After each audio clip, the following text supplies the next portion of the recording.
तो किसी से अपनी तुलना नहीं करो। आप ही हो। आपके समान कोई नहीं। फिर क्यों दूसरों से अपनी तुलना करना, ईर्ष्या करना। आइए इस बात को एक कहानी के माध्यम से समझते हैं। एक कौवा जंगल में रहता था और अपने जीवन से संतुष्ट था। एक दिन उसने एक हंस को देखा। यह हंस कितना सफेद है, कितना सुंदर लगता है, उसने मन ही मन सोचा।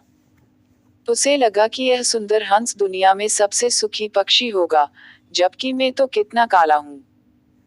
यह सब सोचकर वह काफी परेशान हो गया और उससे रहा नहीं गया। उसने अपने मनोभाव हंस को बताए।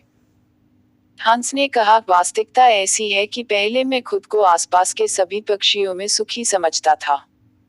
लेकिन जब मैंने तोते को देखा तो पाया कि उसके दो रंग है तथा वह बहुत ही मीठा बोलता है। तब से मुझे लगा कि सभी पक्षियों में तोता ही सुंदर तथा सुखी है। अब कौवा तोते के पास गया। तोते ने कहा, मैं सुखी जिंदगी जी रहा था, लेकिन जब मैंने मोर को देखा तब मुझे लगा कि मुझमें तो दो रंग ही, परंतु मोर तो विविध रंगी है। मुझे तो वही सुखी लगता है। फिर कौवा उड़कर प्राणी संग्रहालय गया, जहाँ कई लोग मोर देखने एकत्र हुए थे।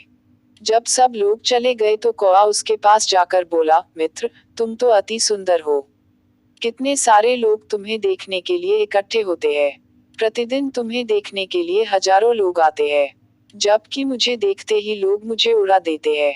मुझे लगता है कि अपने इस ग्रह पर तो तुम ही सभी पक्षियों में सबसे सुखी हो। मोर ने गहरी सांस लेते हुए कहा, मैं हमेशा सोचता था कि मैं इस पृथ्वी पर अति सुंदर हूँ, मैं ही अति सुखी हूँ।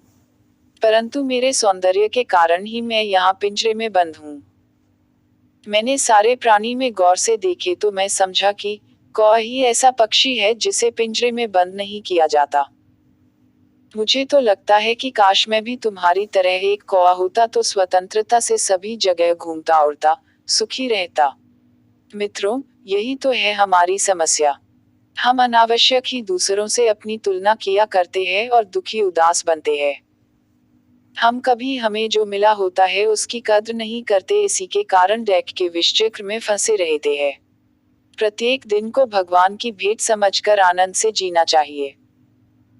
सुखी होना तो सब चाहते हैं, लेकिन सुखी रहने के लिए सुख की चाबी हाथ करनी होगी तथा दूसरों से तुलना करना छोड़ना होगा। क्योंकि तुलना करना डैक को न्योता देने के समान है।